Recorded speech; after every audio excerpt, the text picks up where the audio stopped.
All right. Welcome, Foodie Adventure fans. I thought I'd do this video on ways that your waiter will judge you. And I can do this because I've waited tables for a long time, bartended, a lot of different situations I've been through that I noticed. So the first one we're going to mention today, that's going to be the verbal tip. Verbal tip, great that you're giving, an excellent compliment to the waiter, and they did a great job and everything was amazing and awesome. But if you do tip anything under 15 to 25%, they will look at you like, man, this is a terrible person. Why would you give me a verbal tip but not give me what I deserve? So that's not good. You want to definitely back up your tip with your verbal tip. That's what always should be done. So there's no disappointment involved, especially the next time that you decide to eat at this restaurant or whatnot. Okay, moving on. Number 2, we have hot water and lemons. Can I get some hot water and lemons, please? My name is Can I Get Some Hot Water and Lemons, please? I guess that's an upgrade from being iced tea. So, okay, so what we think about this. Basically, you're trying to get a homemade lemonade, fresh squeezed by yourself for free, unlimited, in which the manager will tell us that you need to charge for that, which will lead to bad customer relations. Because water and lemon is technically free, the sugar is technically free, but we don't want you using all that up, not buying any product. We don't get any gratuity from this. So we're expecting you to tip us properly if we're bringing you a bunch of hot water and lemons or just lemon water and sugar. So it's just basically a lot of work to do. You know what I mean? You're getting all these ingredients and we have to keep up with you just to make you feel good about your decision. We want you to be refreshed. So other than that, as long as you're tipping pretty well and you're being polite, we don't mind getting you water and lemons and sugar, whatever you want, honestly. Okay, so moving on, the next one we have is going to be tipping under 15% because we don't work for free. But technically, for the company, we get paid $2.25, enough to cover some taxes.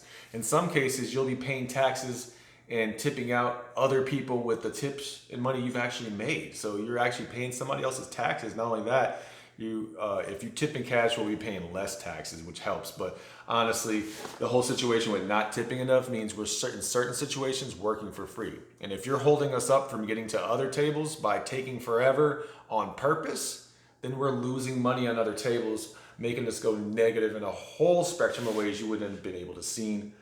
Next one, I don't have a huge problem with, but we do judge y'all. Extra crispy and well done. A lot of people don't, for certain health reasons, don't want to eat a steak or a burger that has, not been cooked all the way through for good reasons and everything. But when you go extra well and well done, it's like, what flavor or what is actually going to be left of this meat? What you're thinking is when you order fish, you don't want to order that well done for sure because you're just going to destroy it. So you want to go like medium to medium well, depending on the grade of fish. Now that's a whole other story. Now extra crispy, I understand that because texture is everything. You want your catfish or your shrimp to be a little bit crispier sometimes because some places don't fry them perfectly like your mama. You know what I mean? I totally understand that. But a little bit ridiculous to have things extra well and this and that. It's like you've been somewhere that dropped the ball or something. So we do judge people on that, even though we know a lot of people don't like to eat medium rare and rare. But a lot of people do, so that's why a lot of servers judge because they're foodies and they're used to eating things a certain way at a certain standard. But no hate though, no hate, all love.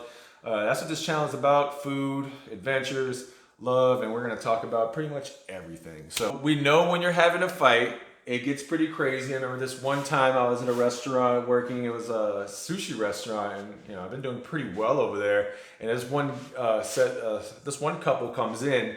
Everything's all good. They're ordering and they're, having a decent little conversation maybe. And then all of a sudden they start fighting about something and it gets ridiculous to the point where it's like, wait, is everything okay? And one of them goes bursting out of the door, just runs out of the door. And I'm just like, okay, I guess everything's going to be okay in a minute. They just need a minute to cool off.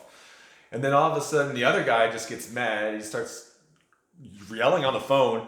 And then he gets up and walks out, and I'm just like, are they going to pay for this? And I'm thinking to myself, yeah, they're going to pay for it. They don't look like they would just run out, They didn't look like they're a bunch of bums or anything, and it looked like they could pay for it, right? So I go and talk to the owner, the manager, and he's just like, don't worry about it. I take care of it. And I was just like, okay. So apparently though that couple has been in here before, and they always argue, and they actually walked the tab 2 or 3 times. But I guess since they spent so much money that the owner was just like, just let them walk out. They're gonna pay it at some point. So that was a crazy situation. But like, it's just so weird that like, times where you don't think that we know you're arguing, like we're very keen. We listen to a lot of things that our guests are talking about. I'm sure a lot of people are talking at once, but we kind of can hear a lot. So try to keep it discreet. We can feel the tension, most importantly. So try to have your disputes settled before or after you come into the restaurant, because it's actually hindering everybody else's experience. We don't know when to come back over there, and if we actually want to come back over there after hearing certain things.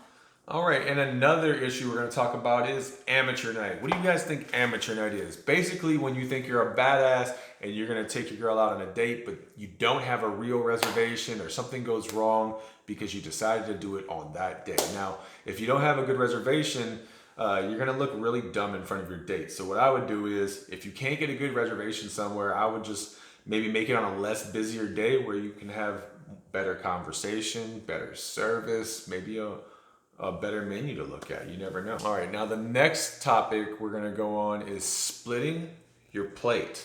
So not only does that split the tip that I'm going to get later, but you're actually eating less food. I don't know if you're watching Graham Steph and you're trying to retire early, or what it is. Shout outs to this guy, he's pretty amazing. I mean, I'm kind of doing that here and there. But yeah, you should definitely enjoy a full meal, but you should definitely save some money at some point. Just make sure you go somewhere else. But yeah, splitting your plate's okay. Just make sure that you tip us properly. We don't want to be, wasting time, taking care of somebody who's going to split a plate and be there for an hour. I mean, if you're going to split a plate and be there for 30 minutes, that's fine. If you're going to split 3 or 4 courses, that's understandable as well, But splitting a plate, you should probably take that to go or sit at the bar. We're not actually saying that you shouldn't come to the restaurant, because we definitely need business, but it's just not lucrative for servers in an industry where, it's kind of struggling right now with the whole pandemic and everything. So you're going to want to spend maybe a little bit more money at the restaurants, keep them floating up before your favorite restaurant goes out of business. So there's a fine line between saving money and letting businesses drown because you want to save money. There won't be anywhere to spend it later. Yeah, my girlfriend always wants me to split as well. And I'm going to be honest with you. I'm a big guy and I don't really want to split anything, but I do. But we'll just split a lot of plates. Keep this video short. I just wanted to throw that out there. Throwing a shout out to all my servers and bartenders in the industry. If you guys could please like, comment, and subscribe. Thank you guys.